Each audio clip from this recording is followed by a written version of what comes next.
మరి మత్తయి సువార్త 25వ అధ్యాయము 2, 3, 4 వచనం మనం చదువుకుందాం. 5 వచనం వరకు. వీరిలో 5 బుద్ధి లేనివారు, 5 బుద్ధి గలవారు. బుద్ధి లేనివారు తమ దివిటీలు పట్టుకుని తమతో కూడా నూనె తీసుకుని పోలేదు. బుద్ధి గలవారు తమ దివిటీలతో కూడా సిద్ధుల్లో నూనె తీసుకుని పోయిరి. పెండ్లి కుమారుడు ఆలస్యము చేయగా వారందరూ కునికి నిద్రించుచుండ్రి. అది అర్ధరాత్రి వాళ్ళు ఇదిగో పెండ్లి కుమారుడను అతను ఎదుర్కొన్న రెండను కేక వినబడను. ఎంతమంది ఆమేన్ అంటారండి? దేవునికి స్తోత్రం. మరొక లేఖను మీకు చూపించాలని ఆశపడుతూ ఉన్నాను. మరి పేతురు రాసిన 2వ పత్రిక 3వ అధ్యాయం. పేతురు రాసిన 2వ పత్రిక అందు కూడా బైబిల్ తెరిచి చూడాల్సిన పాటు మనం చేస్తున్నాను. ఎందుకంటే ఆయన అద్భుతములు చేసే దేవుడే ఉన్నాడు. ఆశ్చర్యకరమైన ఎడల చేసే దేవుడే ఉన్నాడు. హల్లెలూయా. తీశారండి? పేతురు రాసిన 2వ పత్రిక 3వ అధ్యాయం 4వ వచనం చదువుతున్నాను. ఆయన రాకను గూర్చిన వాగ్దానం ఏమాయను? పితరులు నిద్రించిన మొదలుకొని సమస్తము సృష్టి ఆరంభమునట్టే నిలిచున్నదే అని చెప్పుదురని మొదట మీరు తెలుసుకొనవాళ్ళు. ఏలయనగా పూర్వము నుండి ఆకాశం ఉండేననియు, నీళ్లలో నుండి నీళ్ల వలన సమకూర్చబడిన భూమియు దేవుని వాక్యం వలన కలిగిననియు వారు బుద్ధిపూర్వకంగా మరతురు. ఆ నీళ్ల వలన, దేవునికి స్తోత్రం, హల్లెలూయా, ఆ నీళ్ల వలన అప్పుడున్న లోకము నీటి వరదలు మునిగి నశించును. అయితే ఇప్పుడున్న ఆకాశం భూమియు భక్తిహీనుల తీర్పును నాశనము జరుగు దినం వరకు అగ్ని కొరకు నిలవ చేయబడినదే అదే వాక్యం వల్ల భద్రము చేయబడి ఉన్నది. ప్రియులారా, ఒక సంగతి మర్చిపోకుడి. ఏమనగా ప్రభు దృష్టికి ఒక దినము 1000 సంవత్సరములను, 1000 సంవత్సరం ఒక దినం వలె ఉన్నవి. కొందరు ఆలస్యమని ఎంచుకున్నట్లు ప్రభు తన వాగ్దానం గురించి ఆలస్యం చేయువాడు కాడు గాని ఎవడును నశింపవలని ఇచ్చింపక అందరూ మారు మనసు పొందవాలని కోరుచు మీ ఎడల దీర్ఘశాంతము గలవాడై ఉన్నాడు. అయితే ప్రభు దినము దొంగ వచ్చినట్లు వచ్చును. ఆ దినమున ఆకాశం మహాధ్వనితో గతించిపోను, పంచభూతంలో మిక్కటమైన వేండ్రంతో లయమైపోవును, భూమియు దాని మీద ఉన్న కృత్యములు కాలిపోవును. ఇవన్నీ ఇట్లు లయమైపోవును గనుక ఆకాశం రవులుకొని లయమైపోవునట్టు పంచభూతం మహావేంద్రంతో కరిగిపోనట్టు దేవుని దినపు రాకడ కొరకు కనిపెట్టుచు దానితో అపేక్షించుచు మీరు పరిశుద్ధమైన ప్రవర్తనతోనూ భక్తితోనూ ఎంతో జాగ్రత్త గలవారే ఉండవలను. ఈ పరిశుద్ధ దేవుడు దీవించును గాక. చిన్న ప్రార్థన. కృపగల తండ్రి, మహిమగల రాజా, అయ్యా, మేము ప్రాముఖ్యమైన సమయానికి వచ్చి నీ స్వరం వినుటై ఉన్నది. బలహీనము ప్రభా, అయోగ్యులము, దయతో మమ్మల్ని జ్ఞాపకం చేసుకోండి. నీ సన్నిధి మా మధ్య ఉంచమని అడుగుతున్నాను తండ్రి. వాక్యము లేకుండా మాకు ఎత్తబాటు లేదు, మా జీవితాలకు మార్పు లేదు ప్రభా. మేము మారాలంటే ఖచ్చితంగా నీ వాక్యాన్ని ధ్యానించాలి, వాక్యంతో సహవాసం చేయాలి. అట్టి జీవితాలు మాకు దయచేయండి. మరి కూడా వచ్చిన ప్రతి ఒక్క బిడ్డతో మీరు మాట్లాడండి. ఆత్మయందు వసులుడై ఉండడానికి సహాయము తెచ్చేయండి. మేము మా మధ్య నీ సన్నిధి ఉంచమని అడుగుతూ ఉన్నాను. ప్రతి ఒక్కరు మీ స్వాధీనంలో తీసుకుని నడిపించమని యేసుక్రీస్తు నామములో ఈ ప్రార్థన అడిగి వేడుకొంచున్నాం. ఆమేన్, ఆమేన్. దయచేసి అందరూ కూర్చుందామండి. దేవునికి స్తోత్రం, హల్లెలూయా.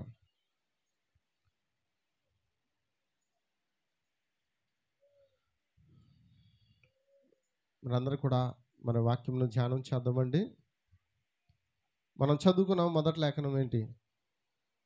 ఒకసారి ఎవరైనా చదువుతారు? అది మత్తయి సువార్త 25వ అధ్యాయము 5వ వచనం. పెండ్లి కుమారుడు ఆలస్యము చెయ్యగా వారందరూ కునికి నిద్రించుచుండ్రి. అంతకుముందు జరిగింది ఏంటంటే, మనందరం చదువుతూ ఉన్నాం. బుద్ధిగల కన్యకులు ఉన్నారు, బుద్ధి లేని కన్యకులు ఉన్నారు. బుద్ధిగల కన్యకులు 5 వారు నూనెను తీసుకుని పోయారు. బుద్ధి లేని కన్యకులు నూనెను తీసుకుని పోలే. అయినా సరే దేవుడు పెండ్లి కుమారుడు ఆలస్యం చేశాడంట. ఎందుకంటే మారతారేమో. ఎంతమందికి అర్థమవుతుందండి? మారతారేమో, ఈ బుద్ధి లేని కన్యకులు మారతారేమో అని ఆయన వెయిటింగ్ చేస్తూ ఉన్నాడు. అంతకుముందు ఏం జరిగిందంటే, ఆయన తన శిష్యులకి ముద్రలు బోధించాడు. ఏం బోధించాడండి? అందరు ఇక్కడ ఉన్నారా? 24వ అధ్యాయం ఏంటి? ముద్రలు. ఎవరికనంటే ఇజ్రాయేల్ ప్రజలకి, లేకపోతే అపోస్తులకి. వారికి ఏం చేశాడంటే ముద్రలు బోధించాడు. ఎన్ని బోధించాడంటే 6 ముద్రలే వారికి బోధించాడు. కారణం ఏంటంటే 7వ ముద్ర వారికి తెలియదు. 7వ ముద్ర వారి కొరకు కాదు. 7వ ముద్ర ఎవరంటే 7వ ముద్ర కొరకు ఏర్పాటు చేయబడిన ప్రజలు ఉన్నారు. వారు మనమై ఉన్నాము. దేవునికి స్తోత్రం.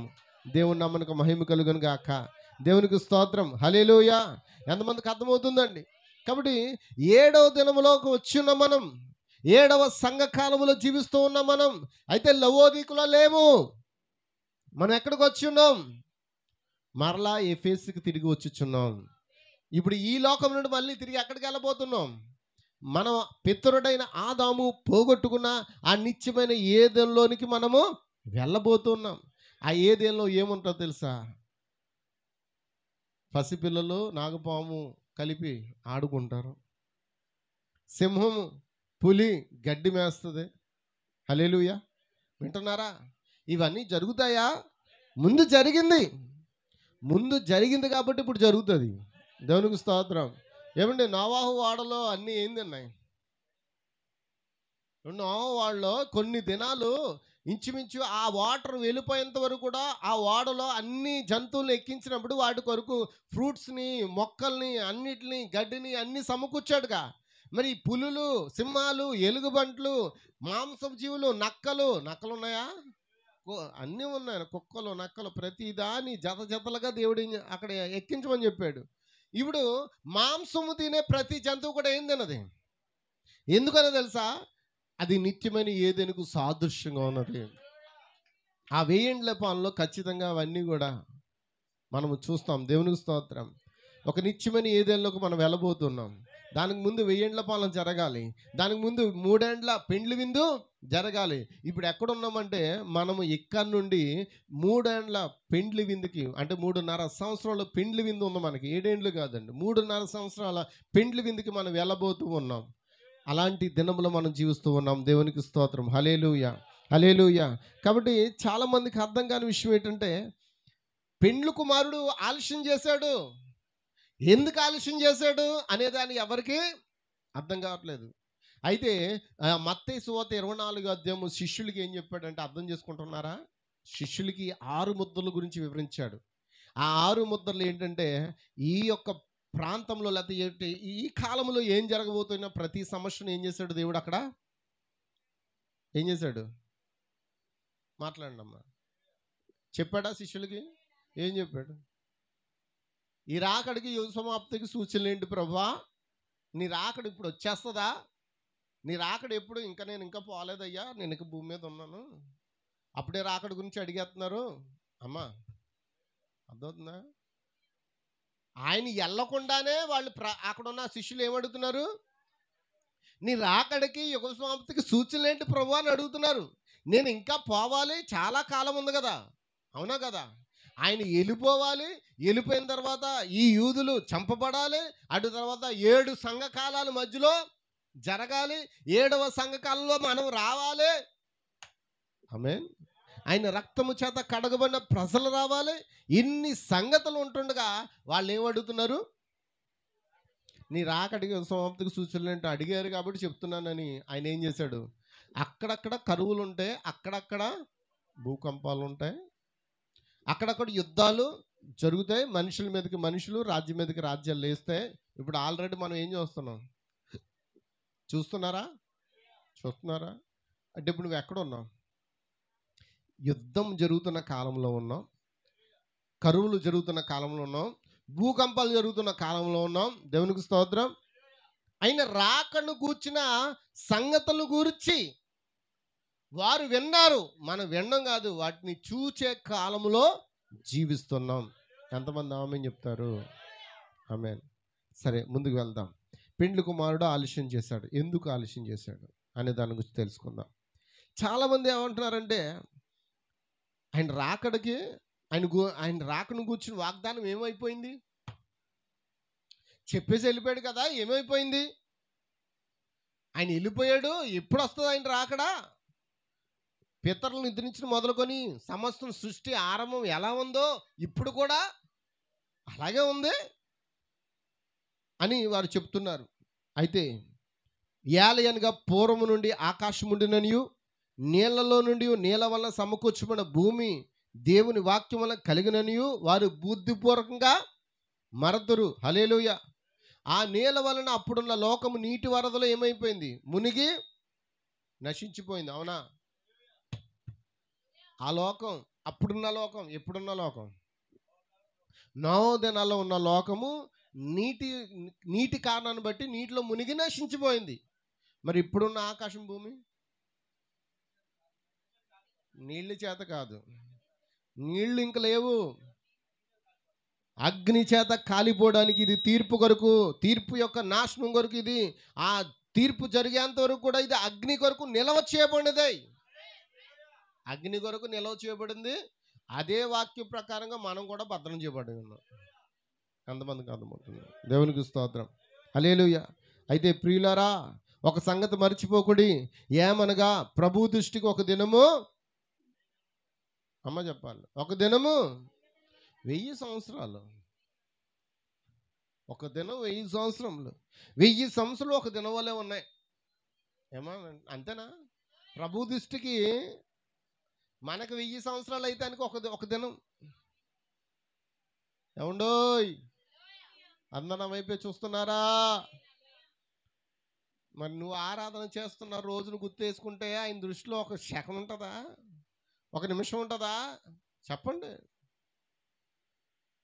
1000 సంవత్సరములు మన దృష్టిలో 1000 సంవత్సరాలు అయితే ఆయనకు ఒక దినం అంట. మనం రోజు ఆయన ఆరాధించిన సమయాన్ని మనం ఆయన భక్తి చేయలేం. ఎంతమందికి అర్థమవుతుంది? ఉన్న సమయంలోనే దేవుని మనం స్తుతించడం మంచిది. హల్లెలూయా. యెహోవాను స్తుతించడం మంచిది. ప్రియులారా, ఒక సంగతి మర్చిపోకండి. ఏమనగా ప్రభు దృష్టికి ఒక దినము 1000 సంవత్సరం వలెను. 1000 సంవత్సరాలు ఒక దినం వలె ఉన్నాయి. దేవునికి స్తోత్రం. దేవుని నామానికి మహిమ కలుగును గాక. కొందరు అనుకుంటున్నారంట, ఏమని? ఆలస్యం అయిపోతుంది కదా, రాకడ వస్తుందని చెప్పారు, ఎప్పుడు వస్తాడైనా? అయితే ప్రభు తన వాగ్దానం గురించి ఆలస్యం చేయవాడు కాడు. అందుకే ప్రకటన గ్రంథంలో అంటున్నాడు, ఇక ఆలస్యం ఉండదు కానీ 7వ దూత బూర ఓదువు దినముల్లో మనము జీవించుచున్నామని గుర్తు చేస్తున్నాడు. ఇక ఆలస్యం ఉండదు. దేని కొరకు ఆలస్యం? నేను రావడానికి ఇంకా ఆలస్యము లేదు.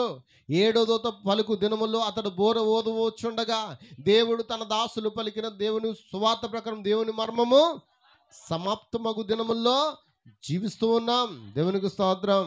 అయితే కొందరు ఆలస్యమని ఎంచుకుంటున్నారంట. ఏం చేస్తున్నారండి? ఆ పేతురు పత్రిక తీసి పెట్టుకున్నారా? రెండో పేతురు పత్రిక తీసుకున్నారా? కొందరు ఆలస్యమని ఎంచుకున్నట్లు ప్రభు తన వాగ్దానం గురించి ఆలస్యం చేయవాడు కాడు, కానీ ఎవడనూ నశింపవలనని ఇచ్చయింపక అందరూ మారు మనసు పొందవలనని కోరుచు మీ ఎడల దీర్ఘశాంతము గలవాడే ఉన్నాడు. ఎందుకు ఆలస్యం చేస్తున్నాడు? ఎందుకు ఆలస్యం చేస్తున్నాడు? అందరూ నశించుకోవడానికి ఇష్టం లేదు. అందరూ ఇక్కడ ఉన్నారా? మీరందరూ నశించుకోవడానికి ఇష్టం లేదు. మారుమనసు పొందుకుంటారేమో, పాపక్షమాపణ పొందుతారేమో, రక్షణ పొందుతారేమో అని దీర్ఘశాంతం చూపుతున్నాడంట. మరి ఎంతకాలం ఉంటుంది ఈ దీర్ఘశాంతం? ఎంతకాలం ఉంటుంది? ఎంతకాలం అండి? కొంతకాలం అని చెప్పడానికి లేదండి. ప్రవక్త అన్నాడు, ఆల్రెడీ ఆయన రావాల్సిన సమయం అయిపోయిందంట. ప్రవక్త చెప్పాడండి. ఏమన్నాడండి? ఆయన రావాల్సిన సమయము అయిపోయింది. మనం ఎక్కడున్నాం? ఎక్సెస్లో ఉన్నాం. ఎక్సెస్ అంటే ఏంటి? కృప. ఎక్సెస్ అంటే ఏంటండి? కృపకి టైమింగ్ ఉంటుంది. ఏమన్నా ఆఫర్కి ఏమైనా టైమింగ్ ఉంటుందండి? ఆ కంపెనీ వాడు ఎంతకాలం పెట్టాడో ఆఫర్ అంతకాలంలో అయిపోతే ఏం చేయాలి? వెళ్ళిపోవాల్సిందే. దేవునికి స్తోత్రం. ఆమేన్. హల్లెలూయా, హల్లెలూయా. దేవుని నామానికి మహిమ కలుగును గాక.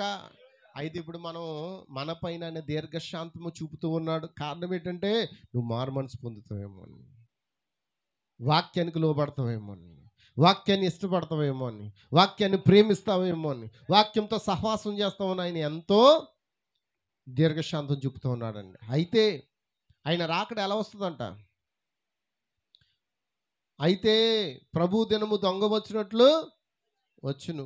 ఆ దినమును ఆకాశమును మహాధ్వనితో గతించిపోను, పంచభూతంలో మిక్కట్రమైన వేండ్రంతో లయమైపోవును, భూమియు దాని మీద ఉన్న కృత్యములు కాలిపోవును, ఇవన్నీ ఇట్లు లయమైపోవును గనుక ఆకాశంలో రవులుకొని లయమైపోనట్టు, పంచభూతములు మహావేంద్రంతో కరిగిపోయినట్టు దేవుని దినపు రాకడ కొరకు కనిపెట్టుచు దానిని ఆశతో అపేక్షించడం అంటే త్వరపెట్టుచు మీరు పరిశుద్ధమైన ప్రవర్తనతోనూ భక్తితోనూ ఎంతో జాగ్రత్త గలవారే ఉండాలి. ఎంతమందికి అర్థమవుతుంది? ఎంతమంది అర్థం చేసుకున్నారు? ఆమేన్. అదే ఈరోజు నా యొక్క అంశం ఏంటంటే, పెండ్లి కుమారుడు ఎందుకు ఆలస్యం చేశాడు? ఎందుకు ఆలస్యం చేశాడు? నువ్వు పరిపూర్ణుడు కాదు కనుక. ఎందుకు ఆలస్యం చేశాడు? నువ్వు మారు మనసు పొందుతావేమో అని. ఎందుకు ఆలస్యం చేశాడు? నువ్వు రక్షణ పొందుకుని ఆయన నామమును ధరిస్తావని. ఎందుకు ఆలస్యం చేశాడు? నిన్ను పోగొట్టుకుంటే ఆయనకి ఇష్టం లేదు కనుక. హల్లెలూయా. ఆయన ఆలస్యం చేసినప్పుడు వారి పరిస్థితి ఎలా ఉంది? కొంతమందికి నూనె ఉంది, కొంతమందికి నూనె లేదు. ఇక్కడ కొంతమందికి నూనె ఉంది, కొంతమందికి నూనె లేదు. ఏంటా నూనె? పామాయిల్ కాదండి, పారాషూట్ ఆయిల్ కాదండి. ఏంటా నూనె? పరిశుద్ధాత్మ. హల్లెలూయా, హల్లెలూయా. పరిశుద్ధాత్మ నీలో ఉంటే నువ్వేం చేస్తావు? వాక్యాన్ని ప్రేమిస్తావు. పరిశుద్ధాత్మ నీలో ఉంటే నువ్వేం చేస్తావు? వాక్యంతో సహవాసం చేస్తావు.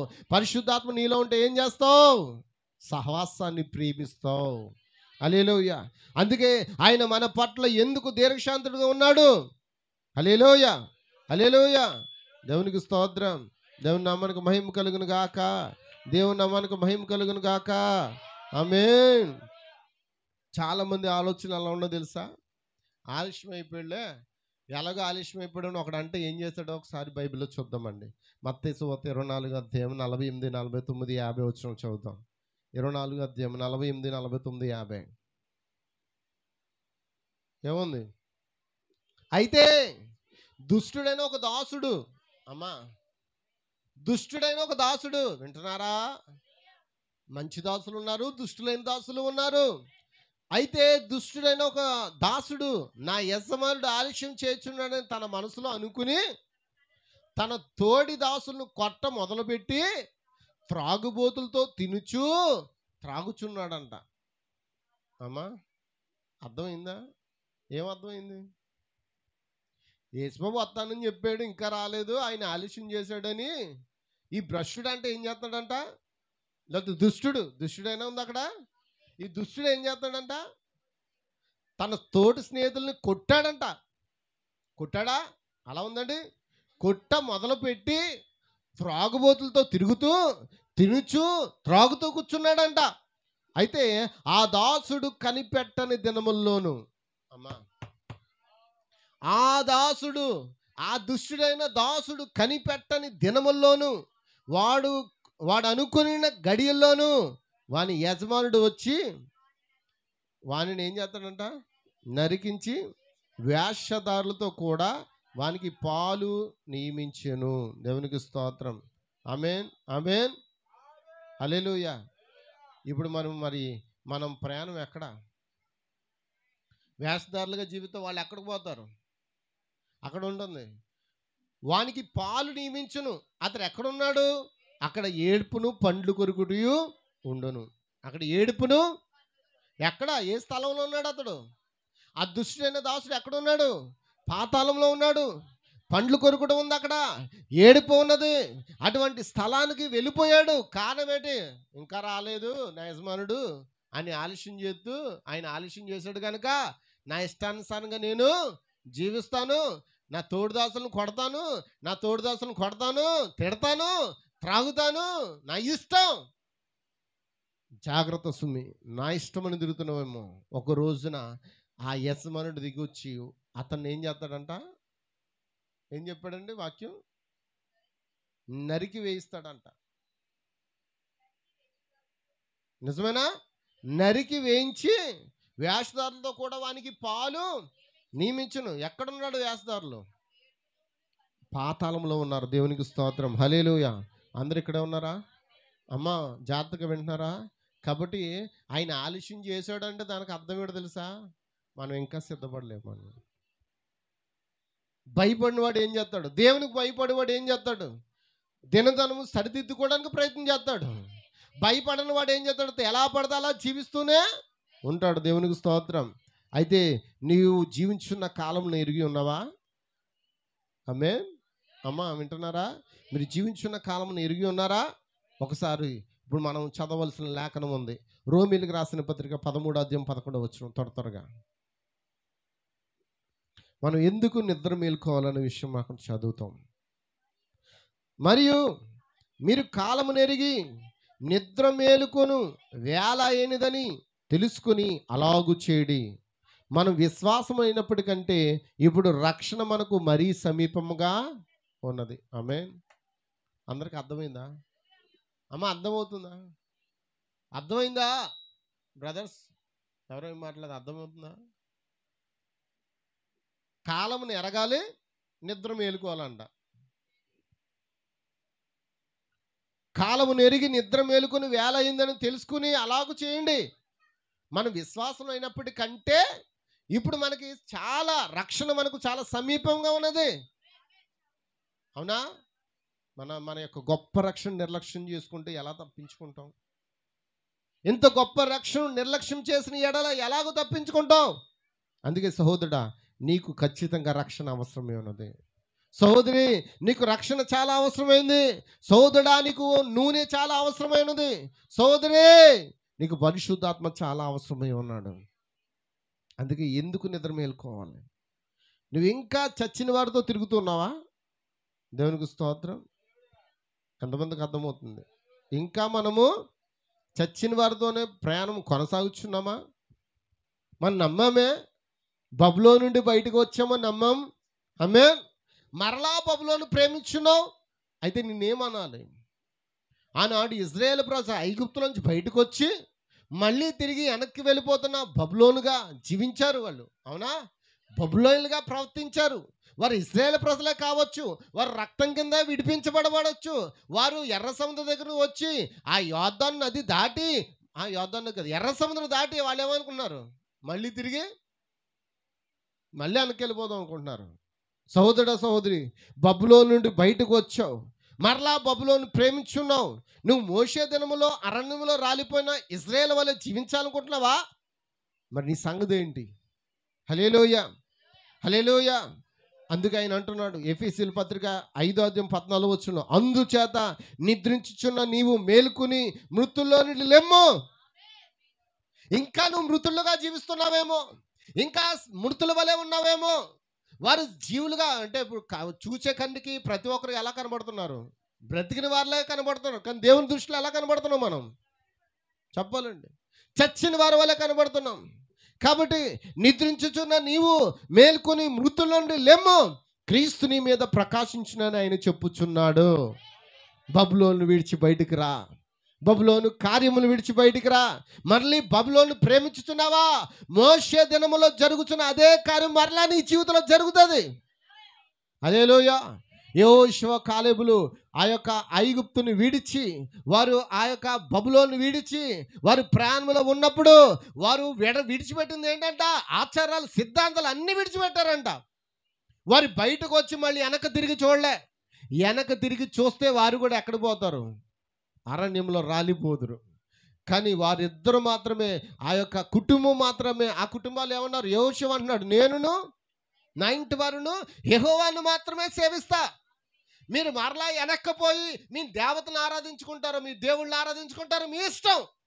నేనును నా ఇంటి వారు మాత్రం యెహోవానే సేవించదమని చెప్పి ఉన్నాడు. దేవునికి స్తోత్రం. మరి నీ సంగతి ఏంటి సహోదరుడా? మరి నీ సంగతి ఏంటి సహోదరి? నువ్వు నిద్రించుచున్న ఆ యొక్క నిద్రపోతున్న వారిలోంచి, లేకపోతే మృతుల్లో నుండి నువ్వు లేవకపోతే నీ మీద ఆయన ప్రకాశించడానికి ఇష్టపడ్డు. దేవునికి స్తోత్రం. ఆయన నీతో మాట్లాడుచున్నాడు. మృతు నుండి లేరుకునే సమయం ఇదే, మృతు నుండి మేలుకునే సమయము ఇదే. ఎంతమందికి అర్థమవుతుంది? హల్లెలూయా. కాబట్టి పరమగీతంలో 5వ అధ్యాయం 2వ వచనం చదవండి ఒకసారి. పరమగీతంలో 5వ అధ్యాయం 2వ వచనం త్వరగా.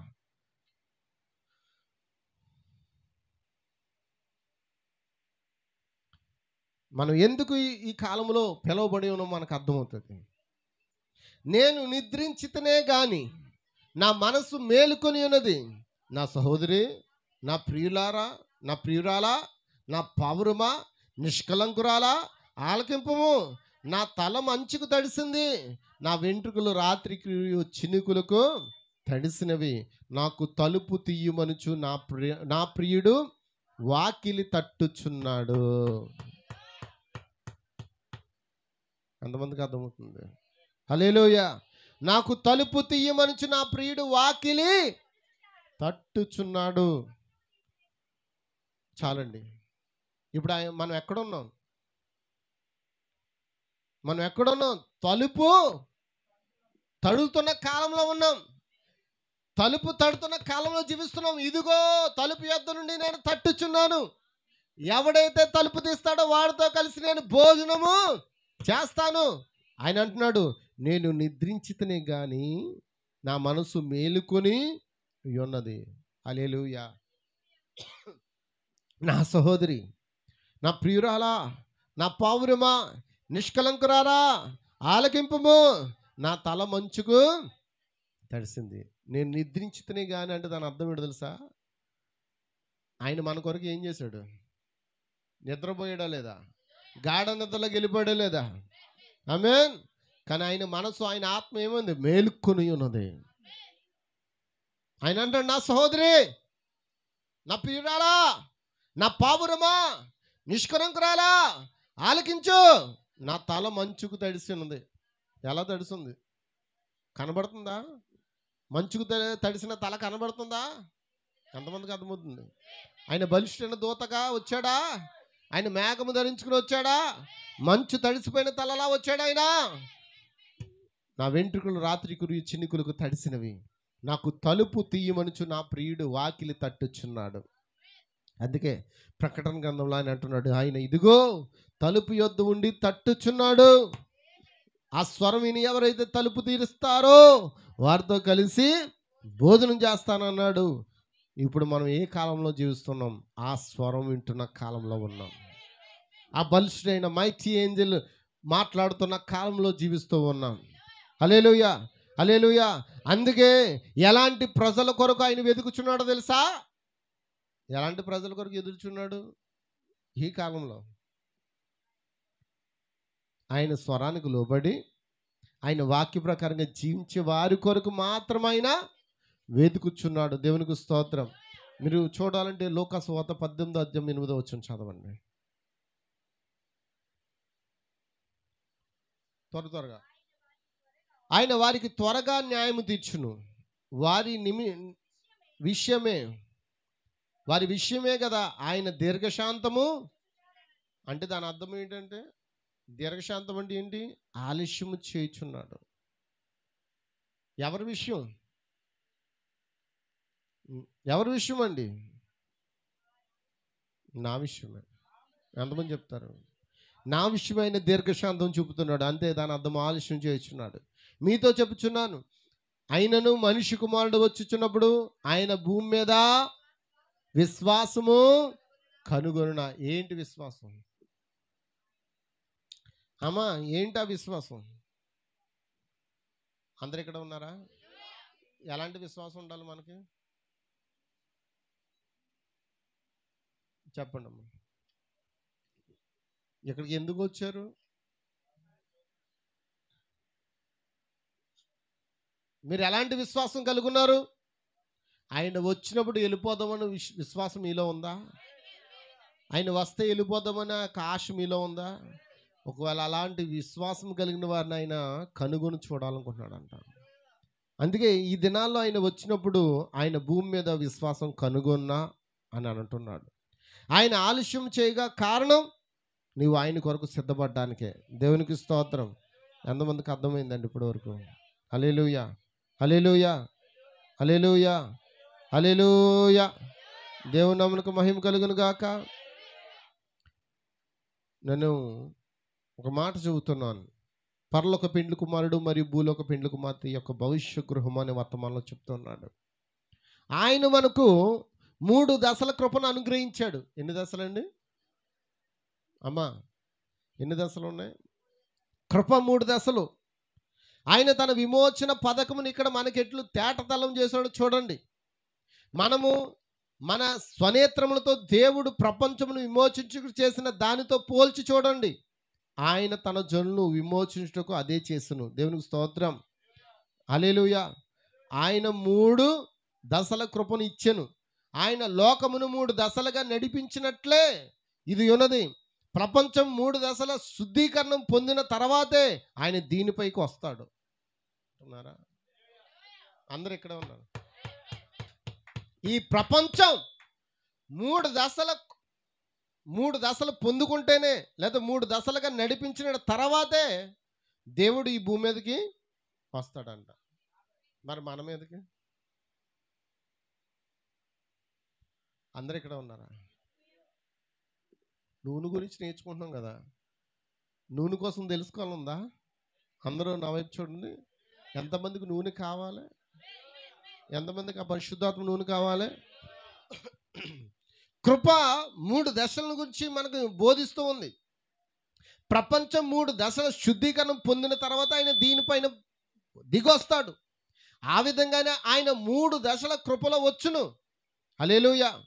ఈ 3లను 7లను 12లను పరీక్షించండి.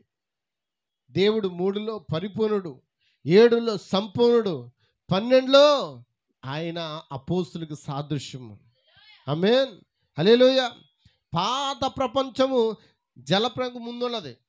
అమ్మ, పాత ప్రపంచం ఏంటండి? అమ్మ చెప్పాలి. మనం జీవించున్న ప్రపంచం జలప్రయాణానికి ముందున్నది కాదు, జలప్రలయం తర్వాతది. అవునా కదా? అర్థం చేసుకుంటున్నారా? పాత ప్రపంచం, ఇప్పుడున్న ప్రపంచం, రాబో ప్రపంచం. ఎన్ని ప్రపంచాలు? అందరు ఇక్కడ ఉన్నారా?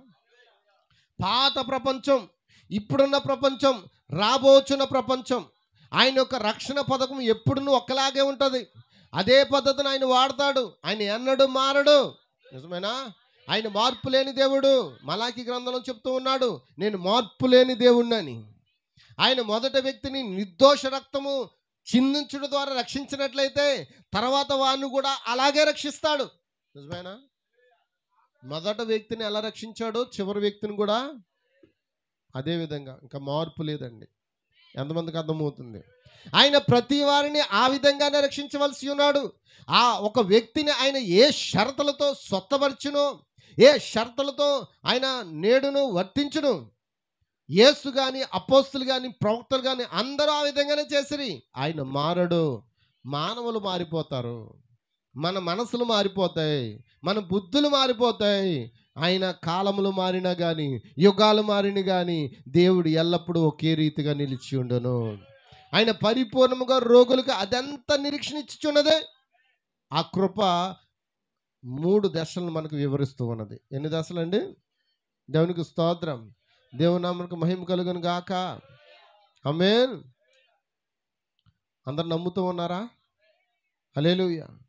ఆ కృప యొక్క 3 దశలు చూడండి. దేవుని వైపు మారు మనసుతో తిరుగుట మొదటి మెట్టు. ఏంటండి మొదటి మెట్టు? ఏంటండి? మారు మనస్సు.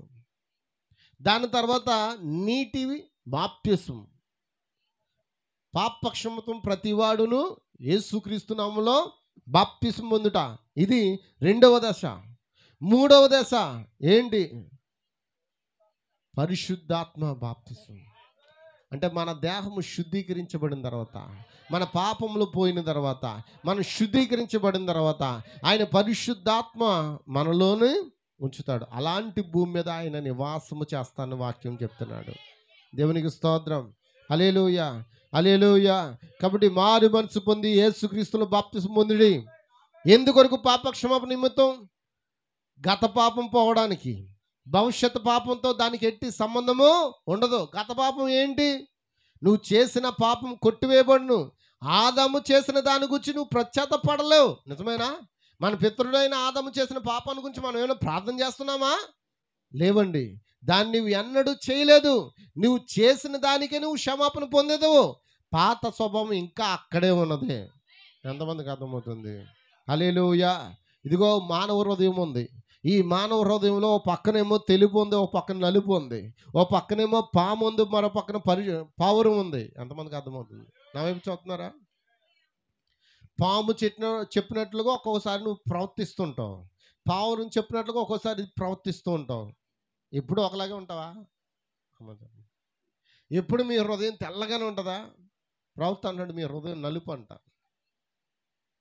కానీ దేవుడు అంతా అందులో కొంత భాగాన్ని తీసుకుని ఆయన ఉండాలని కూడా ఆశపడుతున్నాడు అంట. నువ్వు పాత స్వభావం ఇంకా చచ్చిపోలేదు. అవునా? చచ్చిపోయిందండి? చచ్చిపోయిందండి? చావలేదండి. అది అప్పుడప్పుడు బయటకు వస్తుంటుంది. వస్తుందా లేదా? రావట్లేదా? పాత స్వభావం ఎప్పుడు బయటకు రావట్లేదా? చెప్పట్లేదు.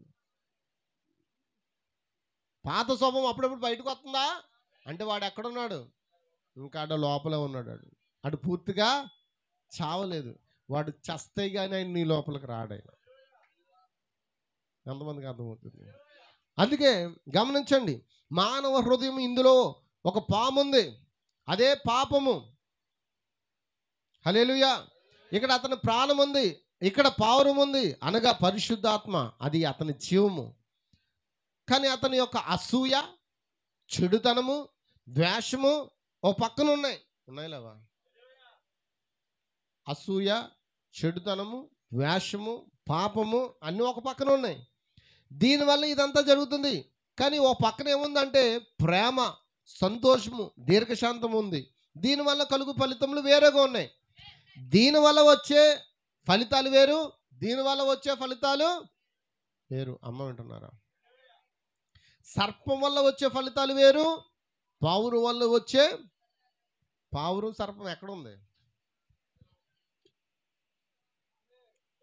మిమ్మల్ని అంటే నాలోనే ఉంది. మిమ్మల్ని అంటే మళ్ళీ నన్ను కొడతారేమో. నాలోనే ఉంది. పాము ఉంది, పావురం ఉంది. పాము ఉంది, పావురం ఉంది. ఇప్పుడు పావురం చెప్పినట్లుగా కొన్నిసార్లు వింటాం, ఎక్కువ సార్లు దేన్ని వింటావు చెప్పండి? పాము చెప్పినట్లనే నువ్వు ఎక్కువ శాతం వింటావు. అసూయ, చెడుతనం, ద్వేషం అన్నీ ఒక పక్కన ఉంటే ఓ పక్కన ప్రేమ, సంతోషం, దీర్ఘశాంతం. ఈ రెండు ఎప్పుడు కూడా పోరాటం జరుగుతూ ఉంటుంది. అవునా? యుద్ధం ఎక్కడుంది? యుద్ధం ఎక్కడుందండి? ఒక టైం పాపానికి నీ శరీరం పురుగొలుపుతుంది, ఎల్లు చేసే ఏముందిలే, మగాడవరా నువ్వు మగాడు అని అనిపించుకోవాలంటే నువ్వు వెళ్ళి చేసే అంటది. పక్కనుండేమో పావురం అంటది, ఏయ్ యోసేపు పారిపోలేదా, ఏం చేస్తున్నావు నువ్వు, పారిపో అంటది. నువ్వు ఎక్కువ దేనికి మేత పెడుతుంటే, అమ్మా అందరు ఎక్కడ ఉన్నారు, ఎక్కువ నువ్వు దేనికి మేత పెడుతుంటే అది నిన్నేం చేస్తుంది? ఏలుబడి చేస్తుంది. నువ్వు దీనికి మేత పెడితే,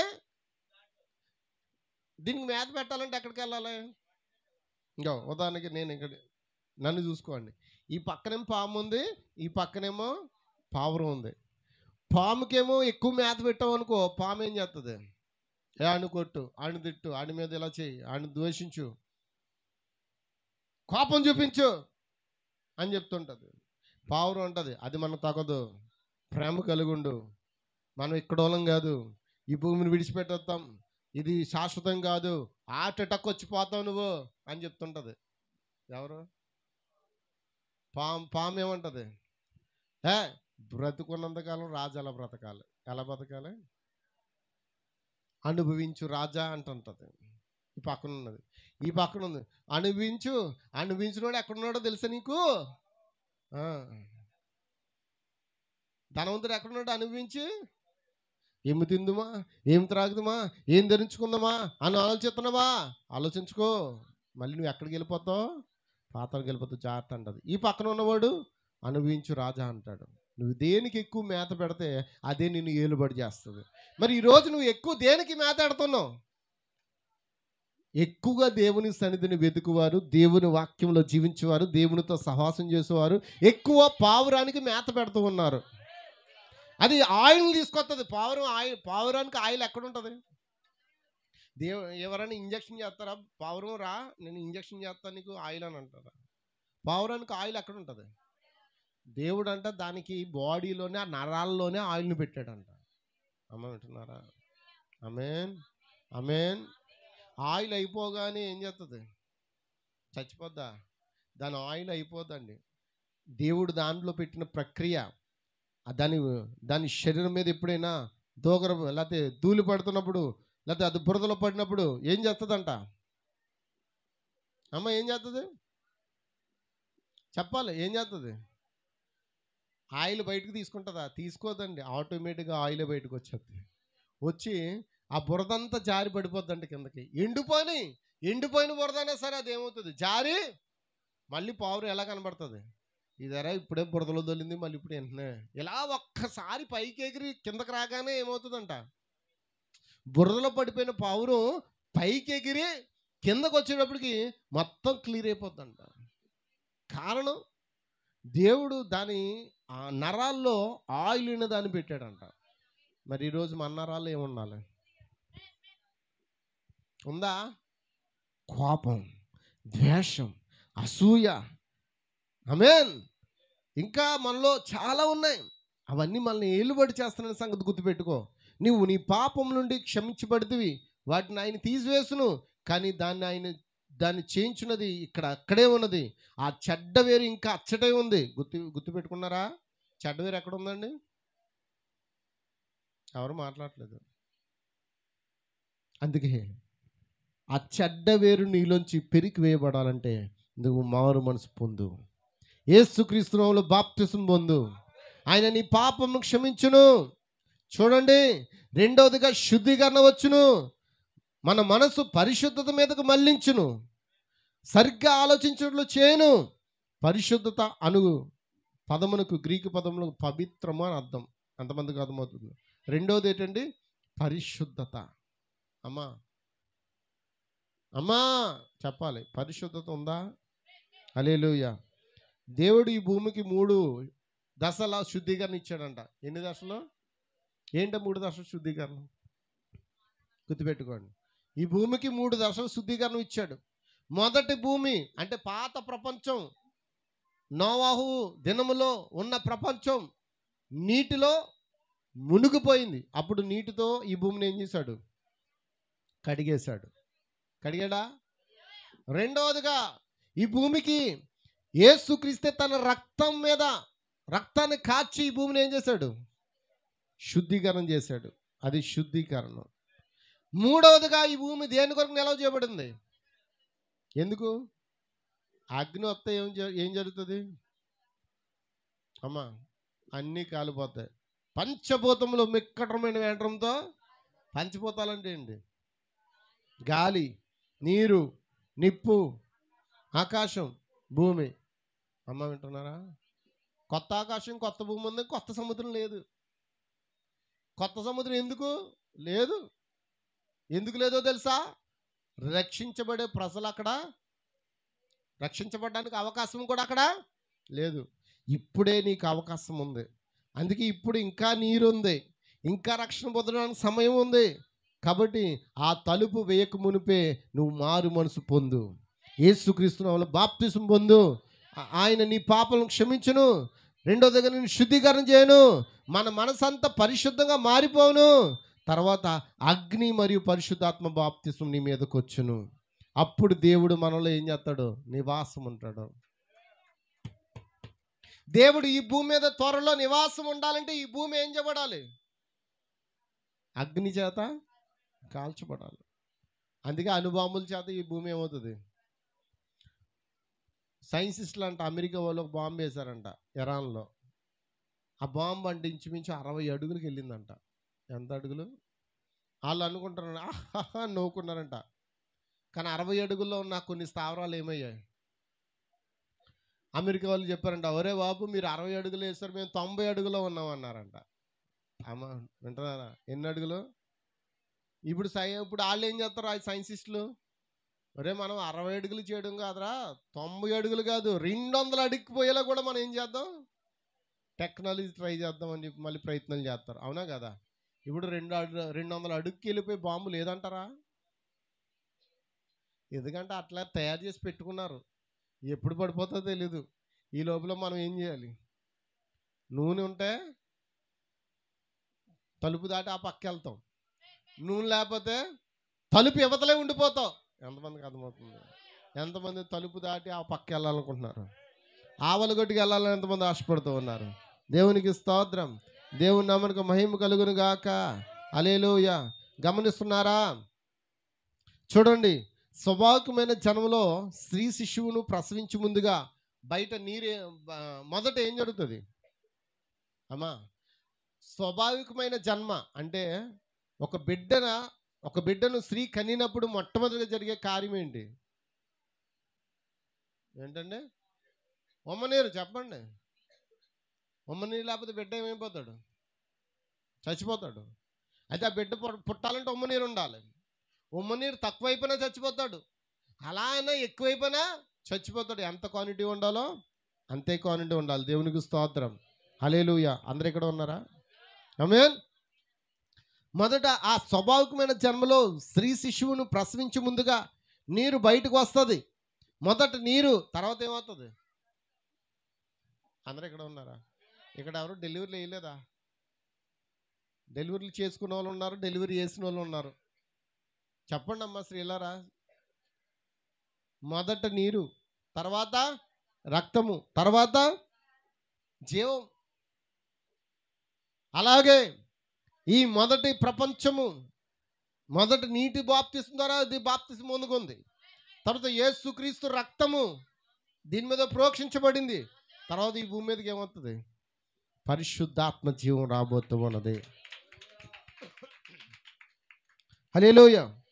మొదట నీరు, తర్వాత రక్తము, తర్వాత జీవం వచ్చును.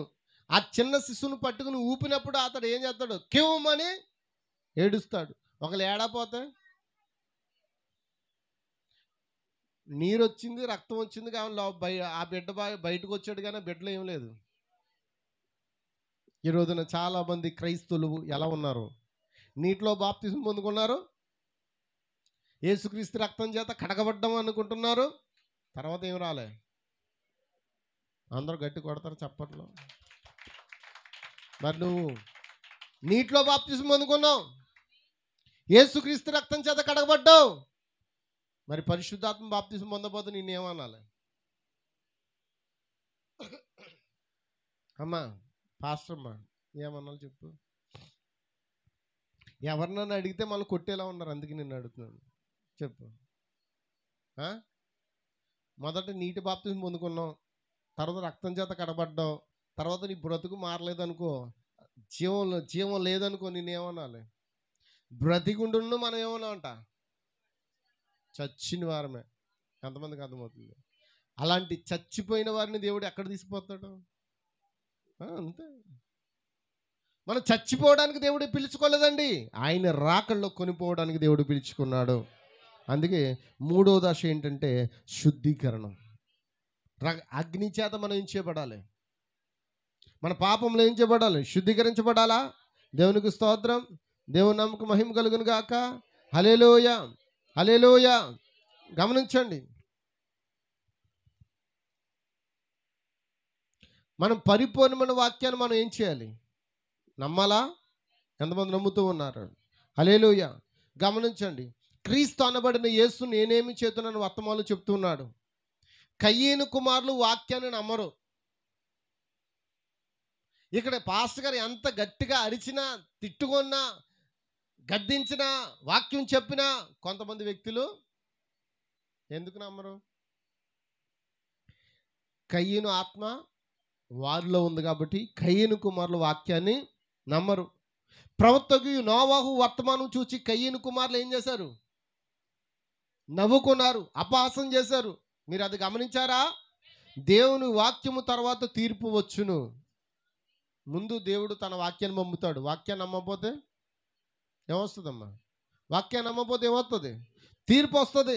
కాలము సమాప్తమైందని గడుతులు చూచిరి, దాని కయ్యేను కుమారులు ఏలన చేసిరి, ఇప్పుడున్న వారు అదే చేస్తున్నారు. నిజమేనా?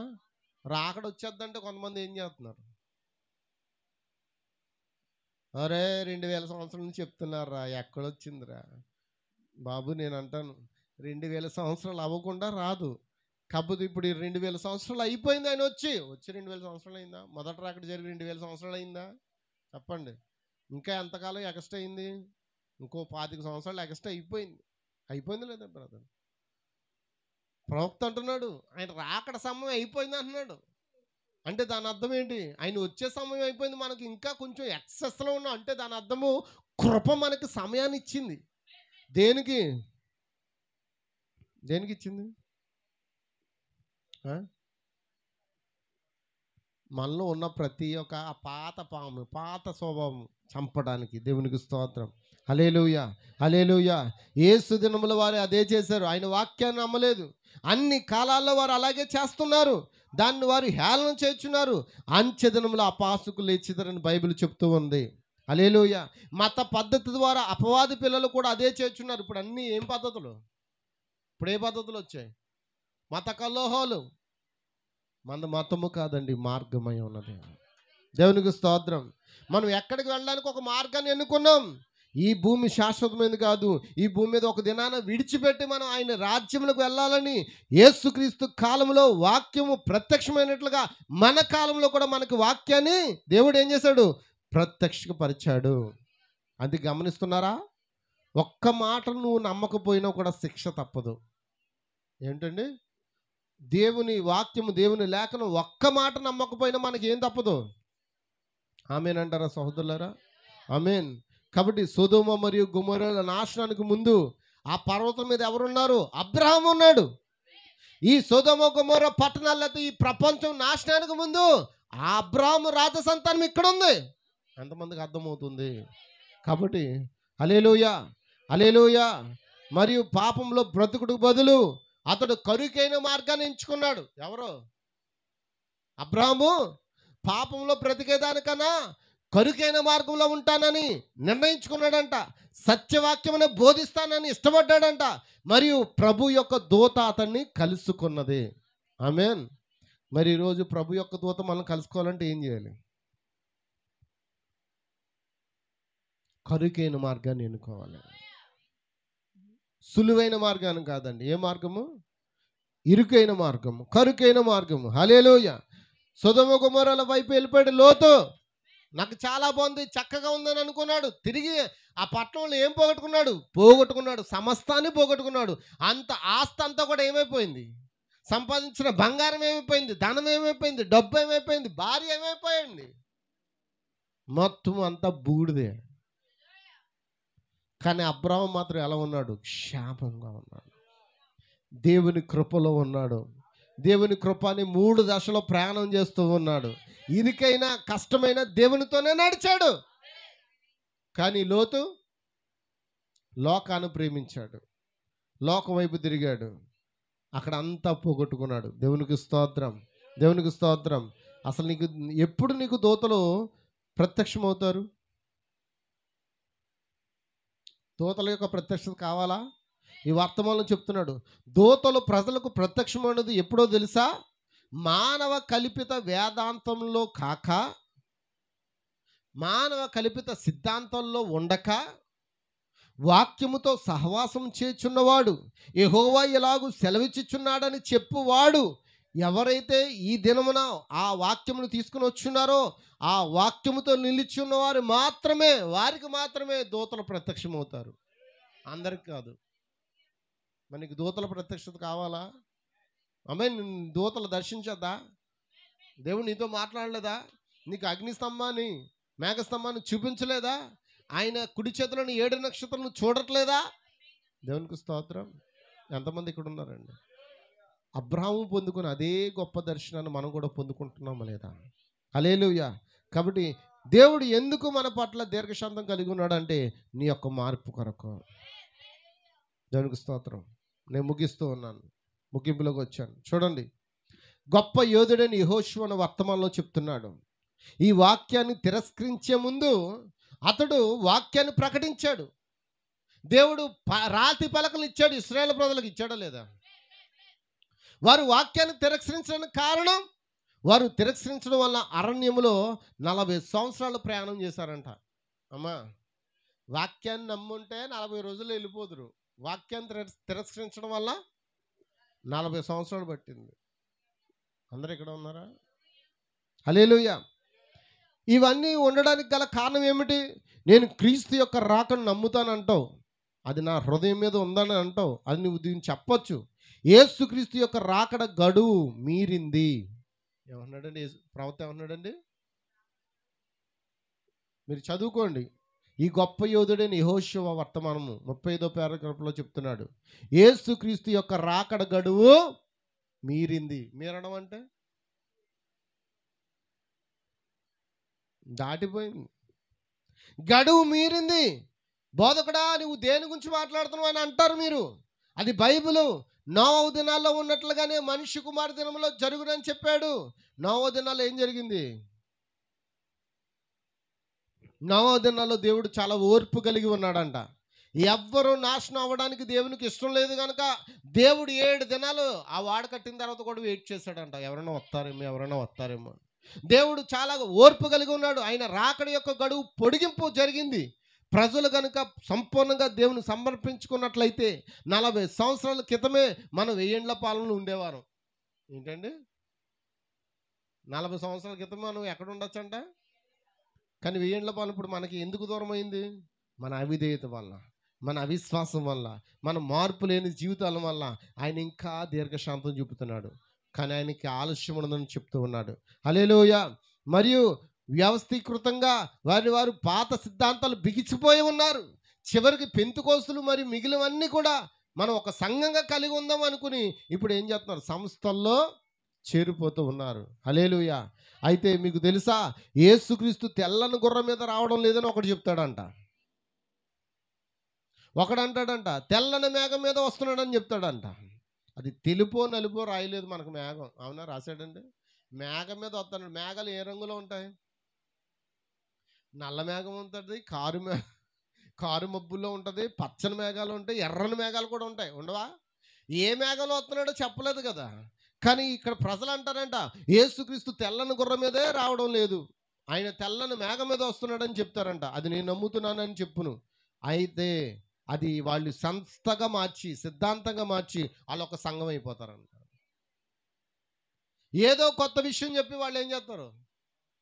ఒక సంస్థ పెట్టుకుంటారు. కొత్త విషయం. ఇప్పుడు మనం కొత్త విషయాలు నేర్చుకోవడానికి వచ్చామా, పాత విషయాలు ధ్యానించడానికి వచ్చామా? ఏదైతే బైబిల్ బోధిస్తుందో అది చెప్పడానికి వచ్చి ఉన్నాం. దేవునికి స్తోత్రం. హల్లెలూయా. కాబట్టి గమనిస్తున్నారా, ఇలాంటి సమయంలో నువ్వు బయటకు పిలువబడుతున్నావు. దేవుడు ఈ చివరి దినాల్లో గందరగోళం నుండి నిన్ను బయటకు పిలుస్తూ ఉన్నాడు. అటువంటి సమస్త కార్యముల మధ్య నుండి ఆయన నిన్ను బయటకు పిలుస్తూ ఉన్నాడు. సహోదరులారా, అర్థమైందండి? ఆమేన్. ఇప్పుడు ఎందుకు నిన్ను దేవుడు బయటకు పిలుస్తూ ఉన్నాడు? హల్లెలూయా. ఈ గందరగోళం ఉండకుండా నువ్వు సిద్ధపడి ఆ నూనెని కలిగి ఉండి ఎక్కడికి వెళ్ళాలని కోరుకుంటున్నాడు ఆయన? ఆయన రాజ్యంలోకి రావాలని. దేవునికి స్తోత్రం. హల్లెలూయా. చివరి మాట, దేవుడు ఇన్ని విషయాలు చెప్పి కూడా ఒక వ్యక్తి ఆ విషయాలను త్రోసివేస్తున్నాడు అనుకోండి, ఆ వ్యక్తిని ఏమనాలి?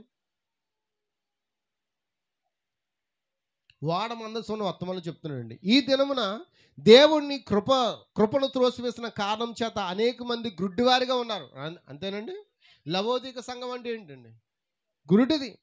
వారికి ఇక కేవలం తీర్పు మాత్రమే మిగిలింది. నువ్వెంత చెప్పు, మన కాలానికి ఒక ప్రవక్త ఉన్నాడని చెప్పినా కూడా నమ్మరాళ్ళు. వారు గుడ్డివారిగానే ఉన్నారు. దేవునికి స్తోత్రం. దేవుడు ఎందుకు ఆలస్యం చేస్తున్నాడు? ఆ గుడ్డి వాళ్ళతో కూడా నువ్వు కూడా ఏమైనా వెళ్ళిపోయావేమో అని ఆయన బాధపడుతూ ఉన్నాడు. దేవునికి స్తోత్రం. దేవునికి స్తోత్రం. హల్లెలూయా. హల్లెలూయా. హల్లెలూయా. కాబట్టి దేవుడు తన ప్రేమలో మరియు తన కృపలో ఒక సముచితమైన మార్గంను మన కొరకు ఏర్పాటు చేశాడు. ఆ దైవికమైన తీర్పు రాకమునిపే ఒక మార్గం ఉంది మనకి. అదే తప్పించుకునే ఒక మార్గము దేవుడు ఏర్పాటు చేశాడు. ఆ మార్గమును వెంబడించాలని ఆశించే వారి నిమిత్తమే ఆయన దాన్ని ఏర్పరిచి ఉన్నాడు. ఆ తప్పించే మార్గమును ఏర్పరచుట అనేది ఆయనకు కృప ఉన్నది. ఏ ఒక్కరూ నశించుట ఆయనకి ఇష్టం లేదు. అందరూ మారు మనసు పొందుకుని ఆయన సన్నిధికి రావాలని ఆయన ఆశపడుతూ ఉన్నాడు. దేవునికి స్తోత్రం. హల్లెలూయా. హల్లెలూయా.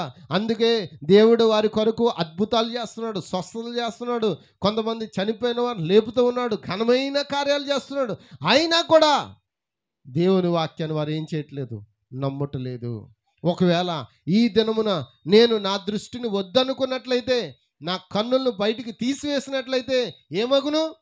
నా కన్నులు వాటి స్థానంలో ఉండుటను నేను వ్యతిరేకించినట్లయితే, నేను దేనిని తీసుకుని మరియు పొడిచి వాటిని బయటకు తీసివేసినట్లయితే ఆ తర్వాత నేను చూడాలని కోరుకోను. దేవునికి స్తోత్రం. దేవుని వాక్యం మన కన్ను లాంటిదండి. ఇంకా నేను చూడకూడదు అనుకున్నవాడు కళ్ళు పీకేసుకున్నాడు అనుకోండి, తర్వాత చూడాలంటే చూడగలడా? ఎంతమందికి అర్థమవుతుంది? అందుకే ఆ వాక్యాన్ని కళ్ళ ముందు పెట్టినప్పుడు నువ్వేం చేయాలి? చూడాలి, దానికి లోబడాలి.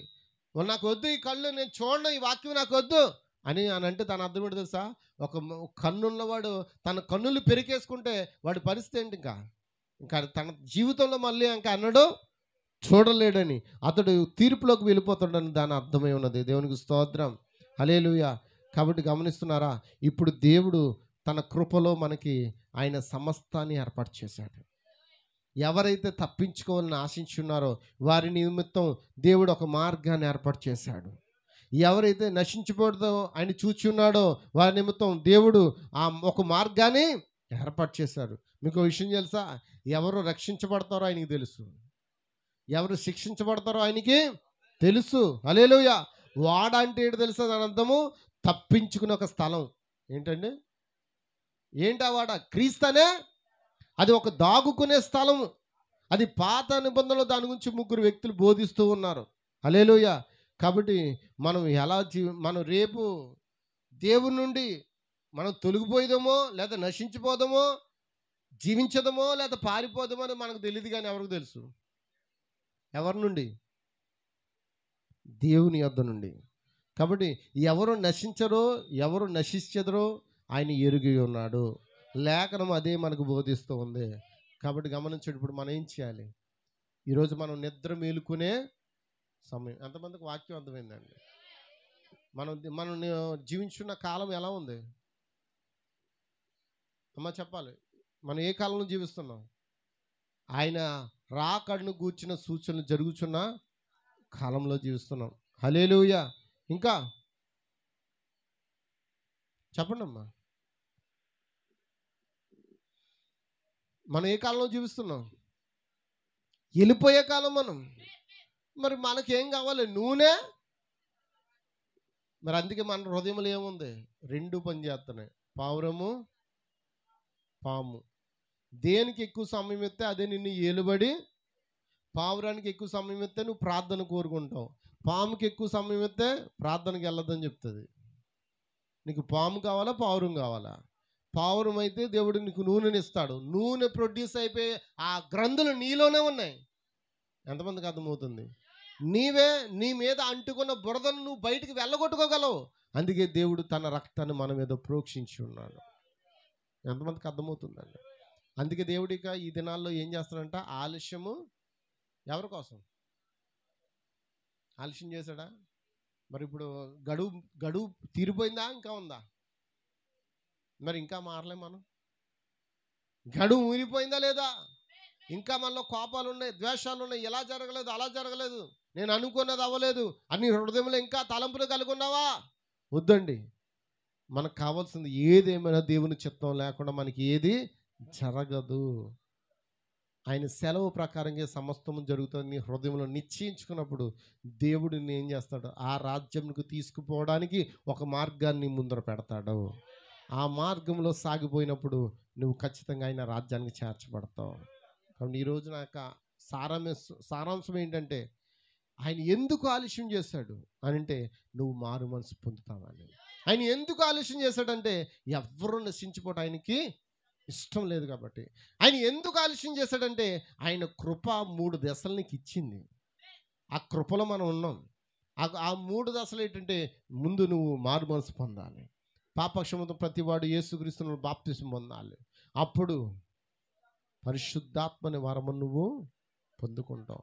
అప్పుడే ఆయన నీతో జీవించడానికి ఇష్టపడతాడు. ఈ భూమికి ఎలా 3 దశలు ఇచ్చాడు?